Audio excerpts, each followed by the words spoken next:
Hola, ¿qué tal? ¿Cómo estáis? La verdad es que Periodismo 2030 sigue creciendo, no paramos de crecer. Cada día que nos despedimos decimos, lo de hoy es difícil de superar. Pues ya veréis cómo hoy estamos en un nivel otra vez alto. Enseguida os digo por qué. Empezamos.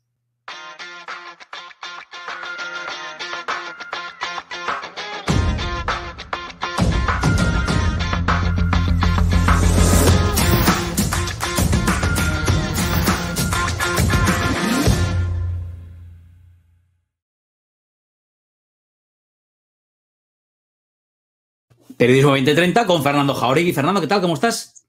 Muy buenas tardes, Sergio. Estoy bien, ¿Cómo lo dentro llevas? de lo que cabe, dentro de lo que cabe. Bueno, Vamos a por ello. venga, vamos a por ello. Oye, creo que hoy traes un invitado, o sea, cuando aquí decimos que estamos hablando con verdaderos protagonistas, primeros espadas de esta profesión del periodismo, es que es verdad, ¿eh? Es que es verdad. ¿Quién traes hoy? Bueno, hay algunas personas, no digo que nuestro invitado sea la única, no, hay algunas personas a las que leo, escriban lo que escriban y donde lo escriban, porque es que siempre aportan algo, porque es que son una referencia, son un referente que sé que del otro lado, del lado que no les gusta, también lo leen, claro, porque lo leen porque tienen que leerlo, porque no queda más remedio. Y nuestro invitado de hoy ha sido un hombre que se la ha jugado cuando era director del periódico El Correo, se la ha jugado porque aquello eran palabras mayores, y se la sigue jugando todos los días, porque al final yo creo que no complace a nadie, que es lo que debe ser un periodista desde mi punto de vista. Oiga, usted está entregado a la derecha, a la izquierda. No, no, no. Nuestro invitado de hoy no está entregado a nadie. Su columna es, sin duda, está entre las 2 o 3 más influyentes de España en estos momentos. Y yo insisto que cada vez que publica José Antonio Zarzalejos, Hombre, que es José Antonio Zarzalejos, cada vez que publica hay que leerle porque no queda más remedio, porque si no lo lees no te enteras de algunas cosas fundamentales. A mí que vivo de esto y vivo de estar enterado y estar metido en esto, cuando leo a José Antonio Zarzalejos siempre me aporta algo. Hay periodistas que no aportan nada, hay columnistas que están todo el día en el humo y hay gente que está en lo que está. Además, José vamos a Antonio hablar. Zarzalejos, perdona, termino. José Antonio Zarzalejos tiene una formación jurídica importantísima, que es ahora mismo, cuando estamos todo el día discutiendo sobre códigos, y a veces estamos discutiendo sobre el humo, sobre códigos sobre el humo, José Antonio Zarzalejos es un hombre que aporta siempre una razón jurídica para fundamentar lo que está diciendo. Importantísimo. Estamos hablando de alguien importantísimo. Para mí es un auténtico honor y un auténtico privilegio estar hoy entrevistando a José Antonio Zarzalejos. Se lo digo a nuestros oyentes y videntes de YouTube porque realmente esto va a ser una entrevista importante. Diga lo que diga José Antonio Zarzalejos, va a ser importante. Ya está, diga lo que diga. Decía yo que ya el código de que cuando se le ve al invitado ya hay que decirle buenas tardes, José Antonio Zarzalejos. ¿Qué tal? ¿Cómo estás? Buenas tardes, Sergio. Bueno, pues un poco, si quieres, que te diré que casi emocionado con la generosidad tradicional de Fernando. Fernando es un gran compañero y el compañerismo siempre trae esa liberalidad en el elogio, ¿no? Es una gran persona, aparte de un gran profesional, y hay que descontar que nos tenemos mutuo afecto para situar en sus justos términos lo que ha dicho, que yo le agradezco de corazón. Bueno, lo que ha dicho, hay muchas que yo no he tenido la suerte del trato personal y profesional que vosotros habéis tenido durante años, pero hay una cosa que ha dicho Fernando que es casi una de esas verdades, en fin, incontrovertibles, que es que yo no sé si la primera, la segunda o la tercera o la quinta, no lo sé, columna más influyente de nuestro país en este momento, pero José Antonio, tú sabes que lo que tú escribes en este momento influye y mucho en todos los que te leemos, que somos de la profesión todos y de fuera de ellos, en política y en justicia, muchísimos. Eso es así, lo sabes. Bueno, nunca uno es buen juez de su propia causa, ni para lo bueno ni para lo malo. Y por lo tanto yo no suelo escribir en función de crear o no crear prescripciones de opinión. Escribo tratando de dar un valor añadido a una opinión que es personal y que alcanza valor en la medida en que tiene una información adicional y razonable, ¿no?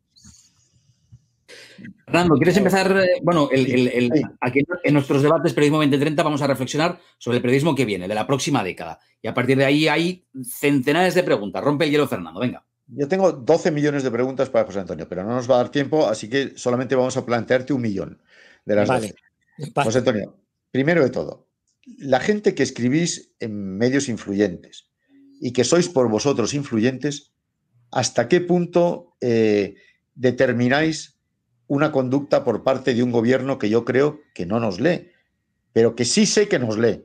Lo que creo es que no nos hace demasiado caso.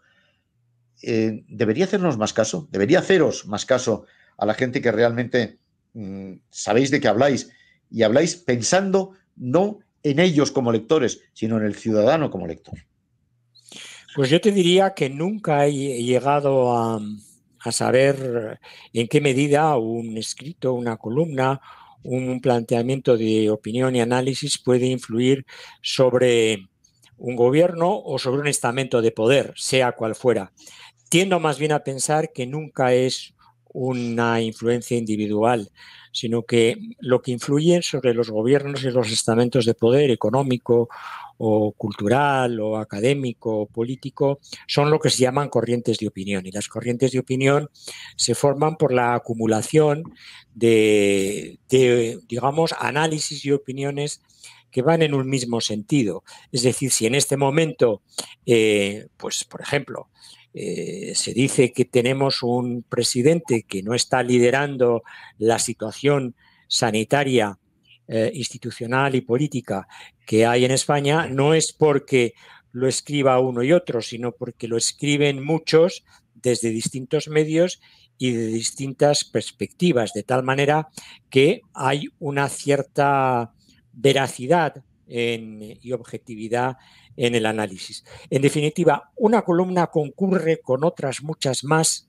a conformar movimientos de opinión, digamos, importantes en la sociedad. Sí, pero, a ver, perdón un segundo, Sí, Sergio, si no te importa. claro. ¿Deberían haceros o hacernos a todos los periodistas un poco más de caso en el gobierno, a los gobiernos, o está bien que no nos presten atención y nosotros intentar presionar solamente a través de la opinión pública y a través de la opinión publicada, que es a donde nosotros vamos? Es decir, es bueno que no nos hagan, y perdón por la palabra, puñetero caso, que no nos lo hacen, yo creo, desde los poderes. Bueno, yo no soy tan escéptico como tú. Yo creo que a las corrientes de opinión, lo que se llama la opinión publicada, sí le hacen caso. Lo que no sabemos es en qué grado se lo hacen, ¿no? Pero yo sí creo que la opinión publicada influye. ¿Cómo influye? Pues yo creo que influye muy lentamente, como el agua que, digamos, discurre por los ríos y va redondeando las aristas de las piedras, ¿no? Digamos que todo el agua que discurre por un río es como las corrientes de opinión. Terminan influyendo y terminan creando estados de opinión a los que los gobiernos y otros estamentos de poder no se pueden sustraer. Por lo tanto, yo creo que por mucho que haya gobiernos que sean reactivos a las opiniones críticas de los medios de comunicación, terminan siendo impactadas por ellas. Es verdad, de todas maneras, algo de lo que tú estás tratando de introducir en la pregunta.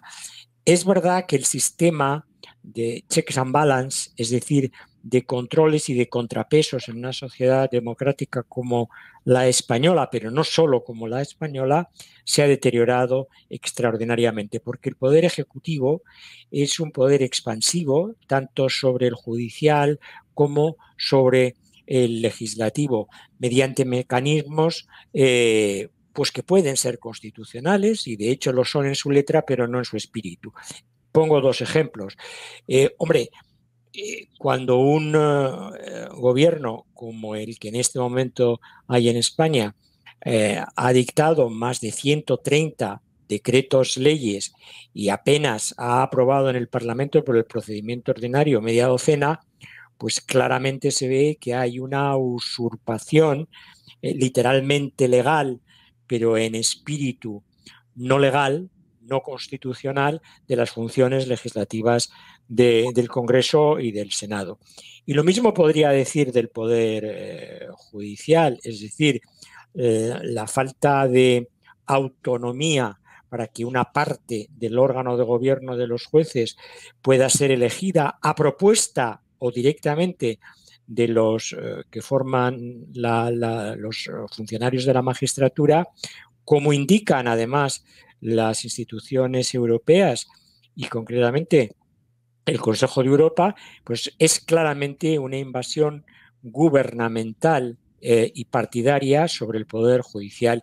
Y ahí es donde se está produciendo una crisis importante en el principio de representatividad y en la autenticidad y en la calidad democrática de nuestra convivencia a través de un funcionamiento del Estado que no es correcto. Fernando empezaba preguntando por cuánto caso nos hacen desde el gobierno los periodistas y se nos vienen a hacer más o menos, ¿no? Y esto me ha llevado a pensar, José Antonio, que el otro día alguien me contaba, bueno, pues el sistema que ha diseñado últimamente Moncloa para escuchar, para monitorizar las redes y saber a cada decisión que se toma desde el gobierno cómo está sentando esto en las redes y esa escucha es activa porque van modificando algunas decisiones en función de cómo hayan testado que está cayendo en la opinión pública. Y esto a mí me hace reflexionar sobre si está cambiando y hasta y el papel que antes ocupábamos los periodistas como cuarto poder, ahora no lo están ocupando esas redes sociales y, por tanto, al intermediario, algo que se le había atribuido a Donald Trump al inicio del mandato que está a punto de concluir justamente hoy. Si ese papel de intermediario nos lo están usurpando a los periodistas también en nuestro país y está directamente el gobierno hablando y comunicándose y escuchando a los ciudadanos sin necesidad de lo que digamos los periodistas, ¿no? ¿Tú detectas algo así? Sí, claramente. Nosotros tenemos dos problemas fundamentales en el ejercicio de nuestra profesión. Uno, que es muy, muy delicado, es la debilidad financiera de los medios, que no le permite a los medios de comunicación y a los editores tener independencia de criterio y, por lo tanto, están muy subordinados a otros poderes con intereses que no son los estrictamente mediáticos, ¿no?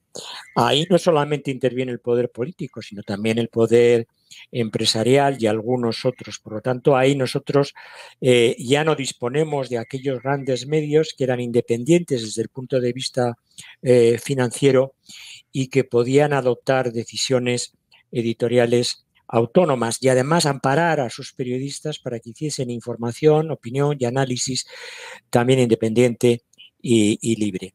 Y la segunda, digamos, el segundo condicionamiento que ha sido muy lesivo, está siendo muy lesivo para nuestra profesión, es que la tecnología plantea, por una parte, muchas oportunidades, pero por otra parte, muchos problemas. Es decir, construye mucho, pero también deconstruye mucho. Y una de las cosas que ha deconstruido por completo es la intermediación que la sociedad democrática entregaba a los medios de comunicación y a los periodistas. Esa intermediación tenía digamos, una misión fundamental, era filtrar los acontecimientos para trasladarlos contrastados en su veracidad y en su contexto a la sociedad. La tecnología ha empoderado directamente a los ciudadanos. Los ciudadanos, a través de la tecnología y de las redes sociales, se creen suficientemente informados y creen que pueden prescindir de la intermediación periodística. La intermediación periodística no es que sea un privilegio nuestro, es que es una garantía para los propios ciudadanos, la garantía de que aquello de lo que se informa, que aquello que se analiza, está filtrado, pues desde un punto de vista profesional. Se busca la veracidad, se busca el rigor, se busca el cómo, el cuándo, el con quién y el hacia dónde. Es decir, hay un valor añadido. Eso es lo que ha desaparecido con la intermediación. Mira, Donald Trump, que hoy efectivamente está en el trance de ser elegido o despachado de la Casa Blanca por Joe Biden, ya veremos a ver, tiene 160 millones de seguidores en Twitter. Me gustaría saber qué periódico tiene 160 millones de suscriptores, o qué web es visitada por 160 millones de personas. Esa es la disrupción, la tecnológica es la disrupción más seria, más grave con la que se ha enfrentado y se enfrenta la profesión periodística, digamos que agravada por el hecho de que los medios de comunicación, primero con la crisis de 2008 y ahora con la crisis terrible de la pandemia, pues han entrado en una situación financiera casi agónica y por lo tanto muy preocupante. Fernando. Sí, a ver, yo te quería preguntar si todo esto que estás diciendo, José Antonio, significa que ya no nos podemos titular el cuarto poder, que esto ya ha pasado a la historia, que ahora el papel de los medios es mucho más insignificante que antes, seguramente que antes no hay más que ver cómo trata Trump a los medios, a los grandes medios de comunicación norteamericanos, no hay más que verlo. No hay más que ver cómo nos tratan a nosotros aquí también, algunos representantes del gobierno. Esto deriva, yo no sé, estaba aquí apuntando, los medios, yo creo que éramos el único valladar de defensa del Estado en un momento determinado, el único. Y ahora ya quizá no lo somos. Eso no resulta enormemente preocupante. Si los medios dejamos de ejercer el papel que teníamos que ejercer, que era el de cuarto poder, el de valladar, de defensa de las instituciones, de la Constitución, etcétera, entonces, ¿qué papel nos queda?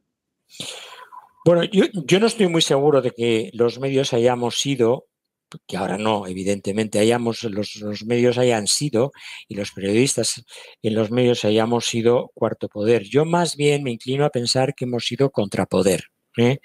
Contrapoder que es distinto, porque el cuarto poder es una creación que se produjo en el siglo pasado, años 60, 70, y que tenía una autoestima muy inflamada por lo que significaba el periodismo, y entonces se habló del cuarto poder. Eso es digamos, una tradición norteamericana. Nosotros nos convertíamos más en contrapesos. Es decir, en controladores. Éramos como la torre de control de un aeropuerto que veía que daba paso, que no daba paso, que ponía pegas, etc. Bueno, en ese papel estamos también disminuidos. ¿Eso con qué fenómenos tienen que ver? Tienen que ver con fenómenos que son económicos, ya he dicho cuál, financieros, debilidad de las empresas. Ya he dicho que también tiene que ver con el hecho de que las tecnologías empoderan a los ciudadanos y les hacen prescindir, creyendo con esto que no precisan a los periodistas y por lo tanto quiebra el principio de intermediación, pero tiene que ver también con el deterioro gravísimo de las democracias occidentales. Y ahí es donde interviene el populismo. Un populismo que puede ser nacional populismo y de derechas, o que puede ser social comunismo populista de izquierdas, pero que está deteriorando los mecanismos democráticos. Lo estamos viendo en Estados Unidos, lo hemos visto recientemente en el Reino Unido, lo estamos viendo en algunos países europeos e incluso yo creo que lo estamos viendo en nuestro país, con una situación además particularmente grave. Y bueno, no olvidéis una cosa, estamos además sometidos, y con esto termino esta intervención, a eso que los intelectuales más bien progresistas, en una carta a Harper's, llamaban la cultura de la cancelación.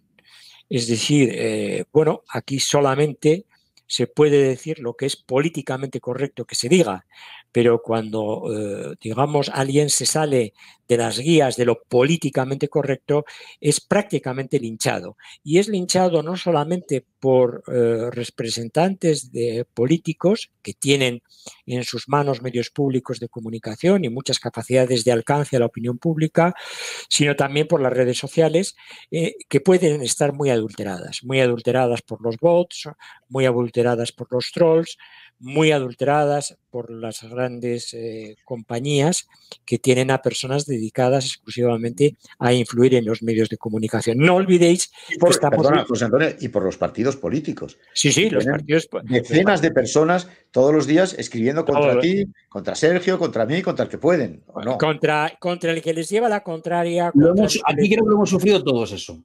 Todos, los hemos sufrido todo, pero esa cultura de la cancelación está muy bien traída, porque, bueno, ha tumbado a personas importantes de la prensa norteamericana y el propio progresismo, el verdadero progresismo, ha dicho, oiga, cuidado con esta cultura de la cancelación, cuidado con callar a los disidentes de los criterios que parecen pacíficos impuestos por esa especie de corrección que tiene que ver muchas veces con una cierta dictadura de determinadas minorías, ¿no? Bueno, Mark Lilla, que es el gran liberal norteamericano, ha advertido precisamente de que la corrección política nos puede llevar a un desastre democrático. Es un asunto que ya ha entrado en la agenda de muchas universidades norteamericanas, ¿no? La idea esta de la corrección política, ¿no? De la dictadura de las minorías. Es un asunto de candente actualidad y que están dándole muchas vueltas en algunas universidades norteamericanas. José Antonio, antes te preguntaba por el papel de... Si el papel de los periodistas como intermediarios está disminuyendo. Y ahora directamente te quiero preguntar por si los periodistas crees que estamos respondiendo a las preguntas que se hace la sociedad.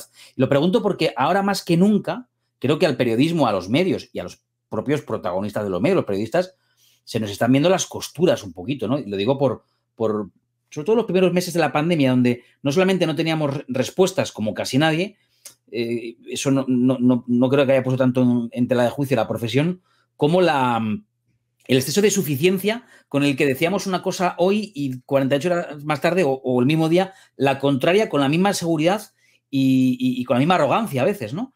No sé si estamos sabiendo ocupar nuestro papel. Bueno, es que lo que plantea Sergio es un tema, digamos, quizás nuclear, ¿no? Vamos a ver, en la profesión periodística hay un intrusismo bestial. Y cuando hablo de intrusismo me refiero a personajes que, sobre todo en los medios audiovisuales, más que en los escritos, lo que procuran es hacer un espectáculo, se hacen pasar por periodismo, se inventan las informaciones y forman parte de, bueno, pues eso, de la espectacularización de lo que se llamaba la noticia, la espectacularización de la noticia. Y eso nos ha hecho perder credibilidad a chorros colectivamente, aunque los periodistas que nos hemos dedicado siempre a serlo, sin espectacularizar nuestra profesión ni el ejercicio de ella, no somos directamente responsables de esto. Yo creo que eso es el espectacularizar la información, es un problema muy serio que nos ha hecho perder reputación colectivamente. No es lo único. Lo siguiente es el que todos los periodistas parece, en la impresión popular, que tienen que hablar de todo y sobre todo y a todas horas. No. Yo creo que en la profesión hay algunas personas que son todistas, es decir, saben de todo y hablan de todo. Y eso, bueno, pues creo que bueno, es otro de los graves problemas. Creo que se han acabado los grandes directores. Los grandes directores, no digo de periódicos solo, sino también de radios y de televisiones, por lo menos en los aspectos informativos. Aquellos que imponían una determinada disciplina deontológica. Eso se ha acabado, se está acabando. Mandan mucho más los ejecutivos y los gestores que no tienen ni idea de lo que es la información, aunque creen tener idea de lo que es el negocio, cosa completamente diferente, y por eso ahí hemos entrado en retirada los periodistas. Y, hombre, y finalmente hay una cosa muy importante, y es que nuestra profesión es una profesión que está en el precariado. Es precaria. Nosotros tenemos ya cierto recorrido profesional, hemos pagado mal o bien la hipoteca de nuestra casa, en fin, no tenemos ya hijos, en mi caso, que pagar universidades o mantenimiento, pero es que las nuevas generaciones que acceden a la profesión periodística son precarios, están en situación muy precaria, tanto desde el punto de vista económico como de condiciones profesionales. El conjunto que nos da, pues el conjunto nos da un panorama bastante desolador de nuestro oficio. Y después, todos aquellos políticos que quieren hacerse más o menos grandes, a obtener una nueva dimensión, se caracterizan por el bronquismo con los medios de comunicación, siguiendo las pautas no solo de un Trump. Tenemos en España pequeños Trumps, aunque estén en las antípodas de Trump, que se comportan con formas bronquistas con los medios de comunicación, que señalan a cabeceras, que señalan a compañeros o a compañeras con nombres y apellidos, en definitiva, que hay elementos o factores muy coactivos para el ejercicio de la profesión en estos tiempos. No, pero vamos a decirlo claramente, José Antonio. Hay partidos extremistas, aliados, por cierto, con la filosofía de Trump, estén en la derecha o en la izquierda, que de alguna manera están excluyéndonos a los medios de comunicación como intermediarios con la sociedad. Quieren excluirnos. Eso está clarísimo. Esto a mí me parece peligrosísimo, José Antonio. Bueno, pero es que esa es la clave de lo que se ha llamado el concepto de iliberalismo. Lo iliberal no quiere decir que sea directamente dictatorial, sino son iliberales aquellos que excluyen los elementos propios de equilibrios o reequilibrios en una sociedad democrática. Y nosotros formamos parte de esos equilibrios. ¿Para qué? Hombre, para garantizar algunos derechos de los ciudadanos, entre ellos el de la libertad de expresión, pero también el de la libertad de prensa y también el derecho a una correcta información, una información veraz. El concepto de lo iliberal no remite necesariamente a un concepto de dictatorial, sino a un estrechamiento de los cauces democráticos, a una erosión de la calidad democrática de los sistemas, y cuando se toca hueso es justamente cuando se llega a la confrontación con los medios de comunicación, cuando no se les reconoce su espacio a los medios de comunicación y a los periodistas para el ejercicio libre de su profesión. Fíjate que en la Constitución española hay dos previsiones estrictamente pensadas en nosotros, en nuestra profesión. Por una parte, el secreto profesional, y por otra, que no se ha desarrollado en ningún tipo de ley ni orgánica ni ordinaria, y también digamos, la libertad de conciencia, que sí se ha desarrollado por una ley, pero que no se ha acogido, nosotros no nos hemos acogido ahí, hay muy pocos casos, pero nuestra Constitución del 78 era extraordinariamente avanzada en la concepción del papel que jugaba el periodismo y los medios de comunicación en un correcto funcionamiento de un sistema de libertades en un sistema democrático. En esta reflexión del futuro del periodismo, ¿no? Yo sigo tirando de ese hilo del periodismo 2030, de cómo es el periodismo que viene, cómo va a ser o cómo debe ser, ¿no? Estamos pensando más bien de cómo nos gustaría que fuera para intentar poner esas bases. Yo hay cosas que me pregunto y que tienen que ver con esta conversación y que me preocupan mucho. Uno, el periodista hace no mucho tiempo tenía, en casi todas las encuestas, salía bastante bien parado. Como modelo a seguir, como una profesión de prestigio. Los chavales querían ser periodistas. Ahora cada vez la desafección, no te voy a decir que sea como la de nuestros queridos políticos, pero la curva lleva la misma progresión, ¿no? Es decir, cada vez nos ven, en las encuestas salimos peor parados, cada vez nos ven como más cercanos al poder, como menos representantes de la sociedad a la que servimos. ¿Qué tenemos que cambiar para que nos vuelvan a ver como parte de su gente de confianza? Hombre, yo creo que tenemos que nosotros hemos la precariedad y la situación, la mala situación que tiene la profesión nos ha llevado a incurrir en los mismos defectos que observamos en la política y en la propia sociedad. Nos hemos hecho tribales y nos hemos hecho sectarios. El tribalismo y el sectarismo son dos sistemas de protección. ¿Por qué? Porque ser tercerista, es decir, estar en el terreno de nadie, es estar a la intemperie. Y en la intemperie pues hace bastante frío, llueve, nieva, aprieta el sol. Digamos, esa idea de independencia, bueno, pues está, digamos, es muy excepcional. Y para autoprotegerse la profesión periodística se ha hecho tribal. Hoy hay unos periodistas que sistemáticamente son muy previsibles en la defensa de las tesis de la izquierda o de la extrema izquierda y otros que son muy previsibles en las tesis de defensa de la derecha o de la extrema derecha. Me da igual. Y por lo tanto no tienen transversalidad. En la medida en que no hay transversalidad en el periodista, se le imputa con razón un apriorismo de opinión, un apriorismo de análisis y por lo tanto se le dice, hombre, forma usted parte del establishment. El establishment está polarizado. Bueno, pues si está polarizado, usted forma parte también de los elementos que polarizan, unos en un sentido y otros en otro.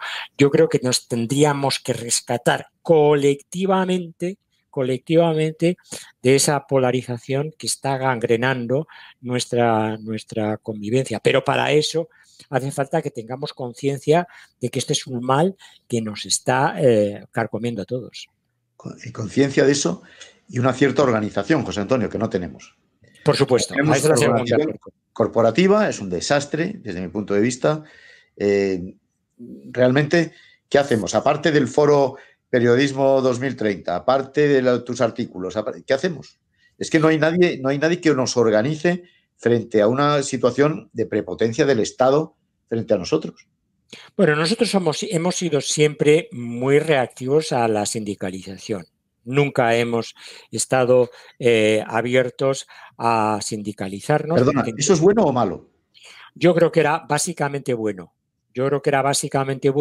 Porque al final los sindicatos eran sindicatos de clase y no han sabido tampoco regenerarse en no serlo. Nosotros no queríamos pertenecer a sindicatos que eran incluso correas de transmisión de partidos políticos, del Partido Comunista o del Partido Socialista, en el caso de comisiones o de UGT, o nacionalistas, como era en el caso de la STV en el País Vasco, o de incluso de fuerzas radicales, como podía ser el sindicato LAP en el País Vasco. Por lo tanto, no hemos querido ir ahí. Pero lo que no nos hemos puesto de acuerdo es en cuál es la alternativa, porque para algunos son los colegios profesionales, que son corporaciones de derecho público, que tienen sus problemas y dificultades. Para otros era mejor un modelo asociativo, tipo asociaciones de la prensa, ¿no?, como las que tenemos federadas, pero la mayoría de la profesión en este momento no pertenece ni a colegios ni pertenece a asociaciones. ¿Por qué? Bueno, pues porque yo creo que no tenemos una idea de corporación profesional, ¿no? O porque no son eficaces, José Antonio, quizá. Bueno, no son eficaces, pero estamos en un círculo vicioso, no virtuoso. No son eficaces porque no somos tampoco capaces dentro de la profesión de asumir determinados compromisos en favor de nuestros propios compañeros y de los valores que debemos representar. Y por lo tanto, oye, a mí me parece que yo te puedo dar un ejemplo evidente. En las últimas elecciones a la Asociación de la Prensa de Madrid, pues yo fui a votar, pero los porcentajes de afiliados a la asociación que van a las juntas generales o que votan, pues son mínimos, son ridículos. Y eso nos debilita paso a paso, ¿no?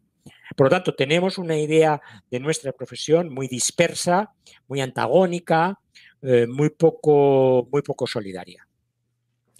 Bueno, a ver, como decíamos al principio, hay un montón de preguntas que nos gustaría hacer. Hay una cosa, salió al principio de toda la conversación, pero que quiero retomar aquí porque me interesa especialmente, que es la separación de géneros, que tiene mucho que ver también con parte de la confusión que a veces generamos entre los oyentes, espectadores o lectores de los medios de comunicación. Hace no mucho me decía una colega de profesión, y me encantó la reflexión, que no hay problema porque los ciudadanos estén informados o entretenidos, ¿no? Que cada uno haga lo que quiera, se puede entretener consumiendo programas de entretenimiento, siempre y cuando lo sepa, o puede consumir información o artículos de opinión. El problema no es ese, decía, el problema es que tenemos cada vez más ciudadanos que creen que están informados cuando lo que están es entretenidos, ¿no? Con esa mezcla de géneros de la que hablabas antes. Y ahí sí que tenemos mucha culpa nosotros los periodistas, también el intrusismo del que tú hablabas, ¿no? ¿Crees que esto está deteriorando la calidad de la profesión periodística? El que no seamos capaces de separar bien los géneros y volver lo decíamos esta mañana, ¿no, Fernando? Volver a las esencias del periodismo de siempre, ¿no? De toda la vida. Sí, pero yo creo que las esencias del periodismo tienen que adaptarse también a los vehículos de transmisión de la información. Por ejemplo, yo observo con creciente interés el fenómeno de los podcasts, ¿no? En donde muchos de nuestros compañeros están empezando o continúan ejerciendo la profesión periodística. ¿El podcast es un género periodístico? Pues yo diría que empieza a ser un género periodístico. Después tenemos el relato analítico a través de audiovisual, breve, por ejemplo, en muchas webs. Este es también otro formato para el que quizás nos puede sorprender, pero se ha convertido en un género también muy, muy interesante. La tertulia que en fin, empezó en España hace muchísimos años, se ha convertido también en un género específico. Hay personas que tienen una habilidad extraordinaria para ser tertulianos y otros son grandes columnistas, pero absolutamente incapaces de ser tertulianos o de participar en un podcast o de hacer una videonoticia, por decir todo de alguna manera. Pero yo creo que hay que adaptarse a esos nuevos formatos de transmisión de la información. Eso supone que el periodista tiene que estar muy cualificado como usuario digital. Esto es muy importante que no lo olvidemos. Tenemos que ser usuarios digitales, digamos, de gama alta, entender bien ese fenómeno y sobre todo yo creo que tenemos que empezar también a desarrollar, yo creo que para el periodismo son necesarias 3 cosas: saber un poquito de historia, saber un poquito de derecho y saber un poquito de psicología. Y cuando digo de psicología, para saber interpretar el momento histórico que vivimos y empatizar con los ciudadanos, es decir, detectar aquello que les interese. Al final, cuando tú escribes una columna, lo primero que haces es decir, bueno, primero, dentro del espectro de lo que yo tengo cierto conocimiento y puedo añadir valor, ¿qué es lo que conecta en este momento con los lectores, con los que habitualmente tengo y con los potenciales? Bueno, tenemos que hacer ese ejercicio de reflexión constante que es la empatía, porque lo que se ha roto entre la profesión periodística y la sociedad es ese elemento de complicidad que tuvimos. Y en España, tú, Sergio, eres muy joven, pero probablemente Fernando se acordará muy bien cómo yo también era muy joven, pero a finales, muy finales de los 70 y sobre todo en los 80, la profesión periodística tuvo esa sintonía empática con la sociedad española. No estoy nada seguro que a partir de determinado momento, y desde luego ahora, se mantenga esa sintonía. Tiendo a pensar que no la hay. Tiendo a pensar que no la hay. Y creo que eso está en nuestra falta de habilidades, que los británicos o los anglosajones llaman skills, que tienen que ver con que no cultivamos la escucha, no somos muchas veces buenos receptores para luego transmitir dándole valor añadido a análisis y opiniones e incluso informaciones. Mira, José Antonio, dentro de 2 días, tenemos un chat con catedráticos de las facultades de Ciencias de la Información. Yo quiero transmitirles esto que estás tú diciendo. ¿Qué falta? ¿Qué enseñanza falta en las facultades o qué exigencia falta por parte de los alumnos para que de alguna manera recuperemos esa fundamental empatía con los lectores, con los telespectadores, con los oyentes, que hemos perdido completamente? La hemos perdido completamente porque no tenemos la cultura que tienen nuestros jóvenes, no tenemos el lenguaje que tienen nuestros jóvenes y no tenemos la historia, el conocimiento de historia que, como tú dices muy bien, es fundamental que transmitir a nuestros jóvenes. Yo creo que hay un divorcio muy importante ahora mismo entre lo que son la enseñanza, lo que es la enseñanza del periodismo, son las facultades de Ciencias de la Información, y los futuros periodistas. Y además hay una falta de vocaciones muy notable también, que esto a añadir. Yo lo que pasa es que siempre me he debatido en una duda permanente, en la duda de si esto es una profesión o esto es un oficio, en la duda de si esto es una titulación académica o es una, como tú has dicho, una vocación personal o no.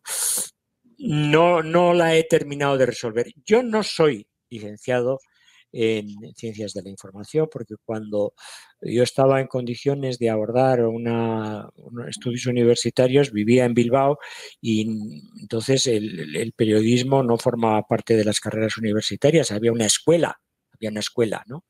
Y hice Derecho en la Universidad de Deusto siempre con la tendencia de mi vocación. Es decir, yo ejercí la profesión, hice una oposición jurídica, fui letrado de la Diputación Foral de Vizcaya, pero al final, a los años, me venció mi vocación y mi vocación era, desde el minuto 1, el periodismo. Y ahora, a estas alturas de mi vida, después de haberlo ejercido durante 40 años, me pregunto si esto es una profesión o esto es un oficio. Y yo creo que es más un oficio que una profesión, que hay elementos vocacionales. Me pregunto, ¿Chávez Nogales tenía algún título? ¿Azorín tenía algún título? ¿Josep Pla tenía algún título? Pues me parece que no. Y yo he leído cosas de Azorín, de Chávez Nogales, de César Ruano, realmente extraordinarias, que nadie podría decir de Pío Baroja, no son. De Pío Baroja, por supuesto, de Pío Baroja.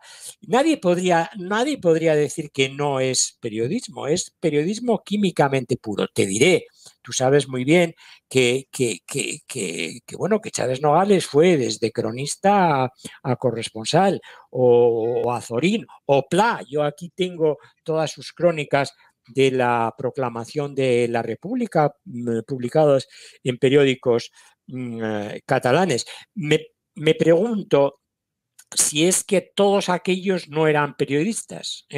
Bueno, yo sí creo, porque creo que lo eran. ¿Por qué? Porque era un oficio y este oficio se aprende.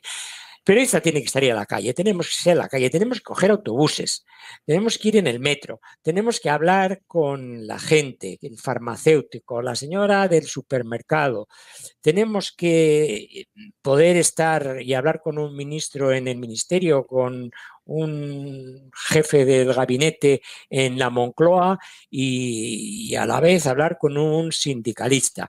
Es decir, nuestro radio de acción tiene que ser inmenso. No nos tenemos que poner limitaciones. Tenemos que bebernos la realidad. Si no estamos metidos hasta las cachas en la realidad, no vamos a entender nuestro oficio y no vamos a ser entendidos en nuestro oficio. Oye, permíteme una indiscreción. A ti, por ejemplo, ¿te llama Iván Redondo? No, a mí no me llama, pero yo sí le he llamado a él. ¿Y se te pone? A ver, vamos a ver, las veces que recuerdo, sí, se me ha puesto. Y algunas veces, y se me ha puesto pues algún ministro. Sí, o sea, yo creo que en general, sí. Yo no, ahora si me dices que hay proactividad por parte de ellos, pues no, proactividad no existe proactividad.